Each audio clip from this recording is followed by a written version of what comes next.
밀당백 이번 순서는 밀리터리에 대한 흥미로운 스토리와 지식을 알려드리는 밀리터리 썰전 밀전입니다. 1950년 6월 25일 북한의 기습 남침으로 전쟁의 소용돌이에 휘말린 한반도. 전쟁의 잔혹함 속 모든 것이 무너지기 직전에도 포기하지 않고 자신의 목숨까지 기꺼이 내던진 사람들. 후퇴는 없다. 나는 이 땅을 지키거나 죽을 것이다. 헌신과 희생으로 대한민국을 지키고 미래의 초석을 다져낸 숨겨진 영웅들의 이야기. 6.25 전쟁 75년 전쟁의 비극에서 대한민국을 지킨 잊으면 안 되는 이름들에 대해 알아본다.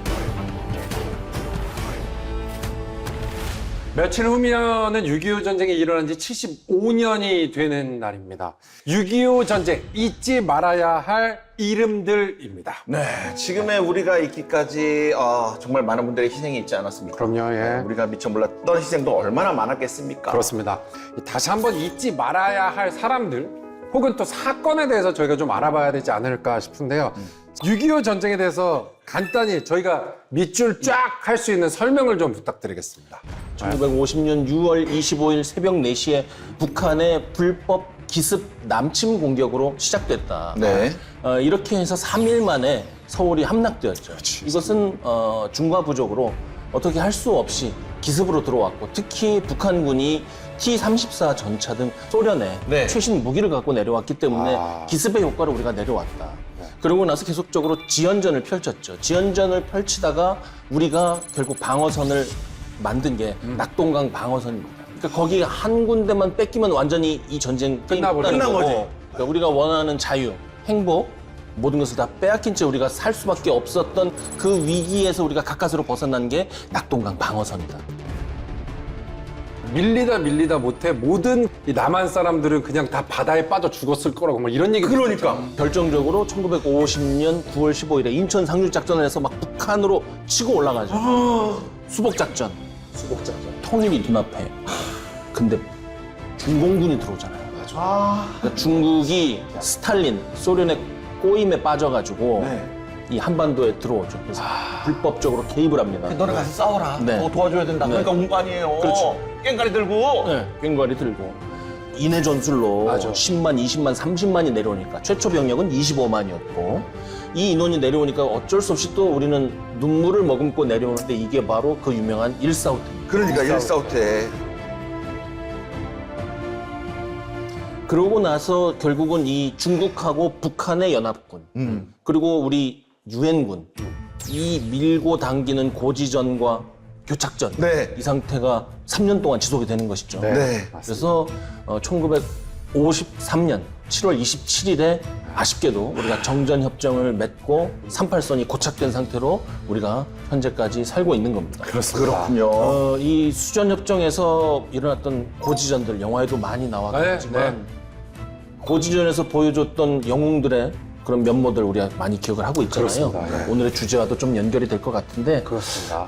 예. 그 당시에 있었던 그 우리 순국 선열들의 그 피와 눈물을 우리가 잊지 않았으면 좋겠습니다. 맞습니다. 사실 6.25 전쟁을 하면 인물이나 사건들에 대한 게 저희 머릿속에 남아있는 것 같아요. 전 놀랍게도 물론 뭐 메가더 장군부터 해갖고 많은 메가더 분들이 장군. 계시겠지만요. 메가더 장군. 전 저희 아버지가 생각나는 게 왜요? 6.25를 겪으셨어요.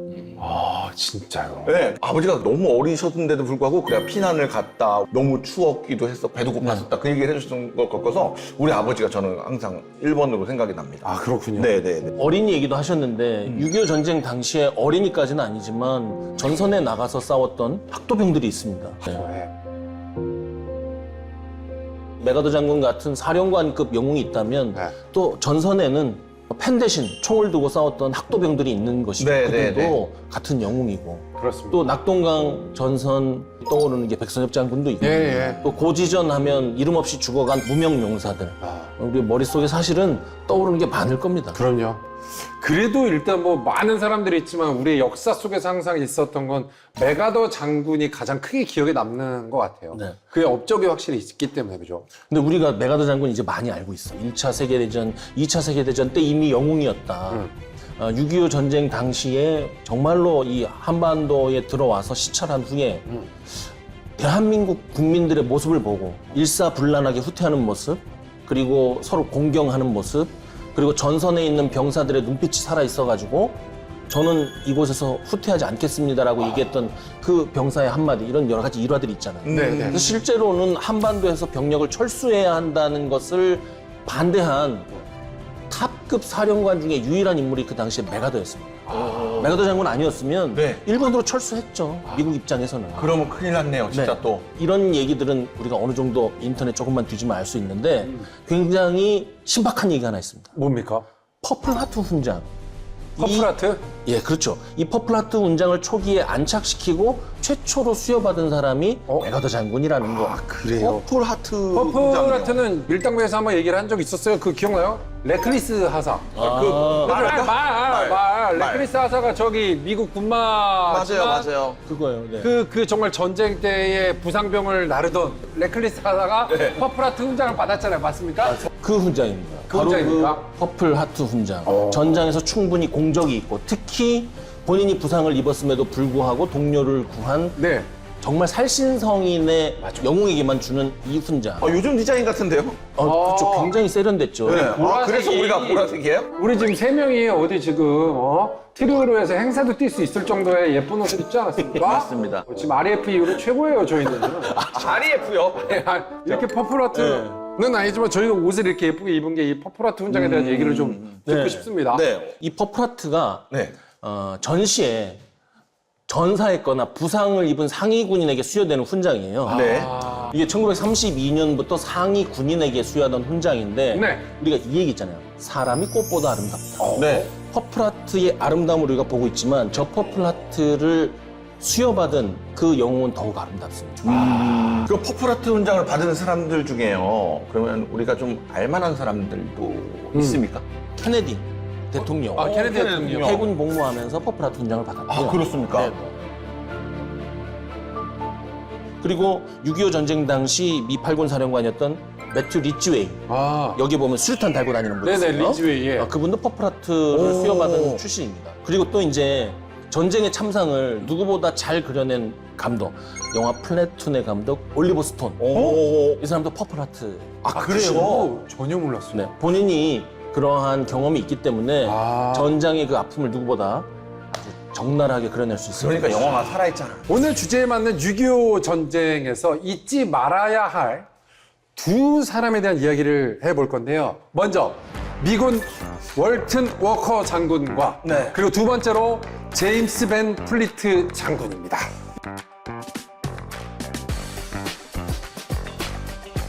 자, 밀당백 1타 강사 남 교수님. 워커 장군부터 가도록 하겠습니다. 워커 장군은 이미 1948년에 미 8군 사령관으로 부임한 상태였어요. 예. 이분이 왔을 때는 사실 배경을 이해할 필요가 있습니다. 네. 메가더 장군이 사령관이 된 이 극동군 사령부, 네. 이곳에 또 균형이 필요한 거예요. 네. 메가더 장군이 모두 자기의 사람들로 채워놓으면 전횡을 할 수 있기 때문에 소위 미 합참파, 유럽파의 대표주자로서 워커 장군이 미 8군 사령관으로 온 겁니다. 그렇군요. 네. 이 워커 장군은 별명이 누구냐면 네. 패튼의 불독입니다.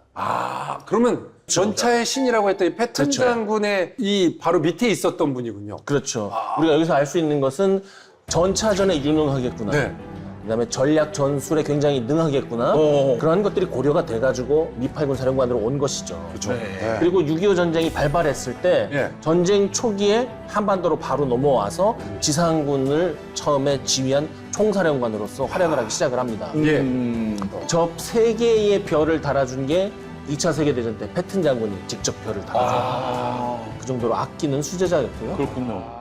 1948년이면 실은 이제 뭐 요즘 말하는 안정화 작전을 할 때인 거예요. 예. 태평양 전쟁 끝나고. 네. 네. 그것을 봤을 때는 이분이 행정 능력이라든지 아니면 정치적으로도 크게 문제가 없는 사람이라는 것이 입증이 되고요. 네. 두루 잘하는 사람으로 평가를 받았다는 그렇군요. 겁니다. 네. 자, 이 패튼 장군이 이제 왔을 때는 원래는 전선을 38선으로 되돌려 놓는 임무, 이것을 받고 온 거죠. 네. 그 당시에 유엔 헌장 자체가 북한에 대해서 이렇게 얘기를 했잖아요. 당장 군을 철수시키고 38선 이전으로 모든 상태를 되돌려 놓으라. 되돌려놓는다. 그러니까 그 자체가 작전 목표이자 임무였기 때문에 그것을 하려고 왔고 그러나 그 당시에 한반도에 대해서 알고 있는 게 없었기 때문에 지연하라. 이 임무만 받고 온 군인들이 많습니다.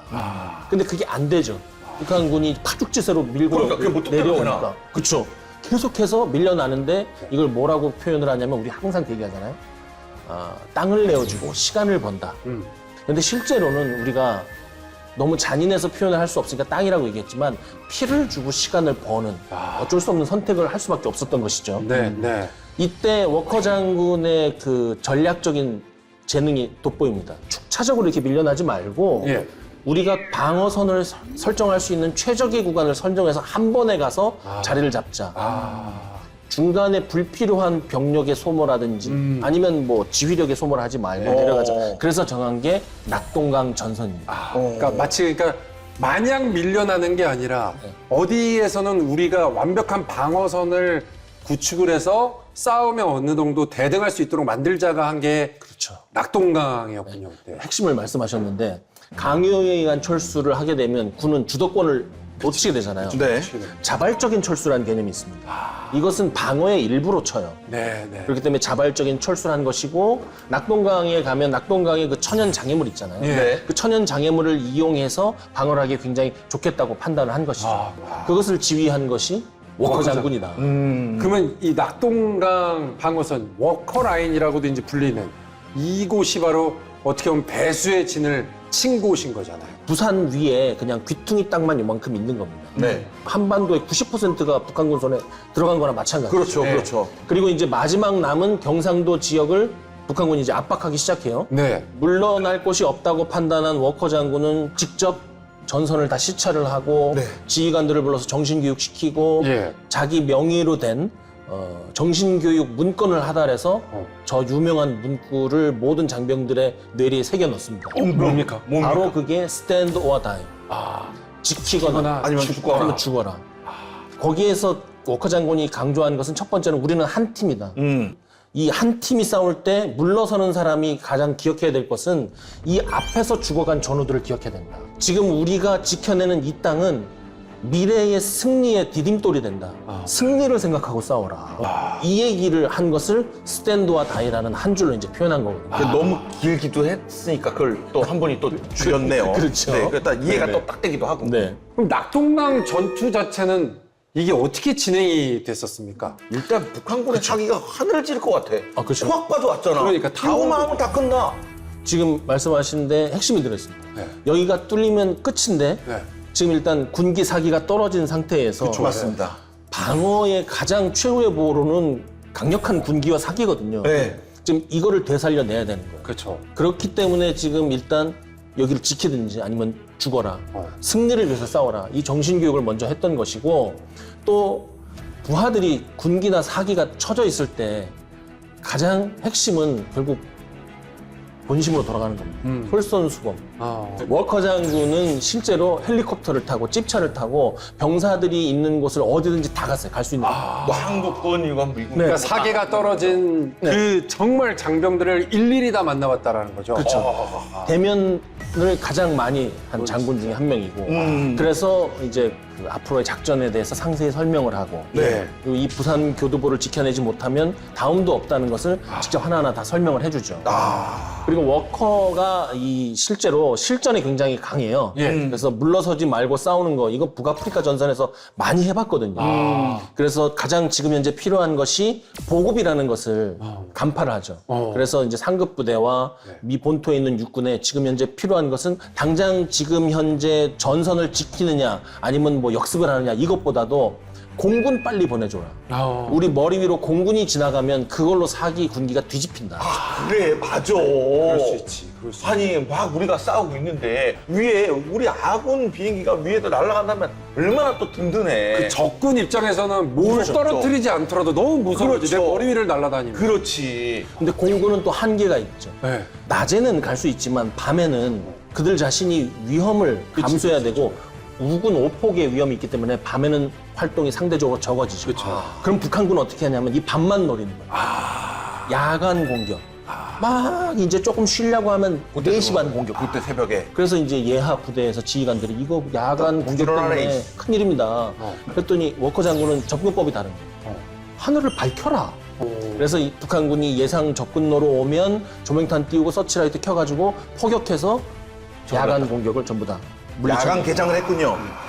그리고 또 이제 부대 특성을 파악한 병력 배치가 아주 절묘했어요. 이건 이제 군 작전의 용어로는 전선 조정이라고 합니다. 네네네. 방어 간의 그 전선을 무조건 지켜내는 게 중요한 게 아니라 예. 사전에 서로 예정이 돼 있다면 이렇게 방어하다 북한군이 들어오면 계속 이렇게 막으면 뚫리잖아요. 네. 전선 조정을 이렇게 해버리는 거예요. 이거는 평소에 계획도 짜고 훈련도 해봐야 되는 거예요. 네. 그래서 이 축차적인 방어를 하기 시작한 것도 낙동강 방어선부터고 이것을 하라고 지시를 했던 것도 워커 장군이었다. 그리고 또 전선에서 방어에 정말 중요한 거는 역습입니다. 역시. 이걸 기동 방어라고 하거든요. 네네네. 그래서 함부로 못 들어오게 하려면 이렇게 들어왔을 때 감싸놓고 예비로 아껴놓고 있던 부대를 문 열어준 다음에 들어가서 공격하게 하면 한 대 때리고 와라. 그렇죠. 한 거지. 탁 때리고 오면 그럼. 북한군도 겁나죠. 그럼. 그래서 할 수 있는 모든 바를 다 했다. 이렇게 표현할 수 있을 것 같고요. 근데 이렇게 막 총 주세요 하고 모인 사람들 그리고 뭐 지금까지 철수만 하던 군인들 네. 이들을 가지고 제대로 된 방어를 45일 동안 하기는 사실은 힘듭니다. 이건 시스템이 있어야 되고 네. 하나 된 부대가 되게 하기 위해서 지휘 간의 강력한 리더십이 필요한데 그럼요. 그 역할을 한 게 워커 장군이었다는 거예요.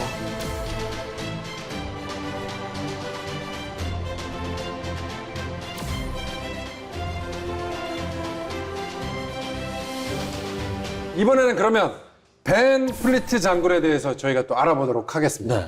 2차 세계대전의 영웅이면서 네. 또 우리가 알고 있는 저스맥이라는 부대에서 대활약을 한 분이에요. 그리스, 터키를 풍전등화에서 구해내고 한반도로 온 분입니다. 세계 구원자라고 해도 과언은 아니에요.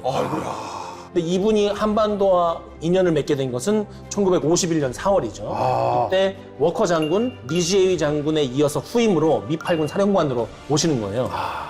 일사후퇴를 한 지 얼마 안 됐으니까 사기가 초전보다 어쩌면 훨씬 더 떨어져 있는 상태예요. 그리고 이때는 중공군이 들어와가지고 기세가 한껏 높을 때입니다. 네. 그런데 부임 와서 부대 파악도 제대로 안 된 상태인데 말하자면 네. 중공군이 대공세를 하는 겁니다. 이때 중공군이 남은 군대 싹싹 긁어 모아서 27만으로 한꺼번에 공격을 합니다. 인해 전술인 거죠? 그때 네. 당시에 중공화. 네. 이 인해 전술이라는 것은 실제로는 이렇습니다. 우리는 바다처럼 많은 부대가 우와 몽창 온 걸로 생각하잖아요. 네, 그냥- 전 정면 동시 공격. 네. 그게 아닙니다. 그럼 파도예요. 파도에. 네, 현리 전투 때 네. 중공군이 어떻게 들어오냐면 네. 600m 정면이에요. 네. 실제로 그 부대가 방어하는 정면은 3km 정도 되는데 그 중에 600m 정도로 6천 명이 3일 밤낮을 들어옵니다. 계속해서 와서 죽고 일부는 가고 넘어서 6천 명이 3일 동안 600m 안으로 계속 온다고 생각해 보세요. 그러고 있을 때 벤플리트 장군이 이 중공군을 막아내서 방어를 해야 되는 거예요. 특히 이제 벤플리트 장군이 이 당시에 유엔 연합군의 전체에 대해서 강조한 게 공격 정신입니다. 그거 오면 무서워하고 피하지 말고 공격 정신으로 역습해라. 이렇게 불리한 전황을 극복해내고 반격을 하는데 크게 기여한 것이 벤플리트 장군입니다. 아, 그렇군요. 벤 플리트 장군은 그러면 전투에서는 또 어떤 활약을 했을까요? 공격 정신을 굉장히 강조를 했고요. 네. 최전선에 있는 부대가 공격 정신을 가지고 착검을 해서 돌격하려면 네. 후방에 있는 사령부에서 충분한 화력 지원을 해야 된다. 그쵸. 근데 군대에는 CSI라는 게 정해져 있습니다. 네. 하루에 쓸 수 있는 탄약의 양이 굉장히 엄격하게 정해져 있다는 거예요. 네네네. 근데 벤플리트는 그런 거 없다. 어? 원하는 곳에 필요한 만큼 무제한으로 지원해라. 어? 이렇게 지침을 해요. 아, 그래서 CSR에 어떤 것은 8배가 넘는 화력 지원을 합니다. 네. 6.25 전쟁 하면 결국 미국의 물량, 우리가 이거 기억하고 있잖아요. 네네네. 네. 맞습니다. 근데 그것도 쉬운 일이 아니었어요. 벤플리트 장군이 이것 때문에 전쟁 도중에 워싱턴으로 불려와서 상원 청문회에서 자기 자신이 왜 그렇게 했는지 여러 차례 해명해야 와서 돼요. 해명해야 해명을 돼요. 해야 되는군요. 굉장히 큰 문제였군요. 그리고 미 육군 참모총장 콜린스가 해명을 해라. 사실 이거 우리 일이라고 생각하면 무서운 일입니다. 아, 무섭죠. 그럼 어떻게 보면 또 옷을 벗을 수도 있는 일이고 네. 하는 건데. 근데 또 난 이런 것도 생각해. 거기 있는 중공군이 몇만 명이 그렇게 날아오는데 이걸 갖다가 뭐 예를 들어 정해진 숫자는 어떻게 싸우냐. 이건 내가 그냥 옷벗을 각오하고 싸우겠다. 그 마인드 아니었습니까? 그렇죠. 진짜로. 어떻게 보면은 그 많은 탄약을 소모하면서까지 맞아요. 이 우리나라를 지키려고 했고 어떻게 보면 중공군에 맞서서 할 수 있는 최고의 전략이었던 게 이 어떻게 보면 벤플리프 탄약량이었던 거네요. 근데 우리가 권투 선수 중에 보면 공격 잘하는 사람이 공격만 잘하나요? 벤플리트가 방어도 잘했어. 아, 다 잘했네. 유동적 방어를 강조했습니다. 네. 왜 그거를 거기서만 막으려고 하느냐? 전선을 조정하고 예비대를 보내고 움직여라. 가만히 서 있으면 뭐 무슨 표적 아니냐. 이렇게 해서 그 우리가 소위 얘기하는 기동 방어를 강조를 많이 했고 이때 지휘관의 역할을 굉장히 중요시 여겼어요. 그래서 군대 용어 중에 결심 조건이라는 게 있습니다. 결심 조건이요. 오. 결심 조건은 뭐냐면 어떠한 일정한 조건이 달성이 되면 후퇴해라. 내가 주 방어선이 아닌 보조 방어선 만들어놨는데 보조 방어선 앞으로 적의 주력의 70% 이상이 오고 그 보조 방어선에 있는 병력의 20% 정도가 부상을 입었으면 차후 전선으로 조정해라. 그거를 확실하게 매뉴얼을 만들었군요. 그렇죠. 주먹구구식으로 하지 마라 이제. 필드 매뉴얼 FM에 돼 있는 대로 해라. 이 얘기를 이제 했었죠. 전쟁은 결국 사람이 하는 거고 전쟁에는 무기 그리고 전술도 중요하지만 이 기세가 중요하고 그 기세를 만든 장군이 누구냐에 따라서 이 전쟁이 완벽하게 바뀌는구나라는 걸 다시 한번 알게 됩니다.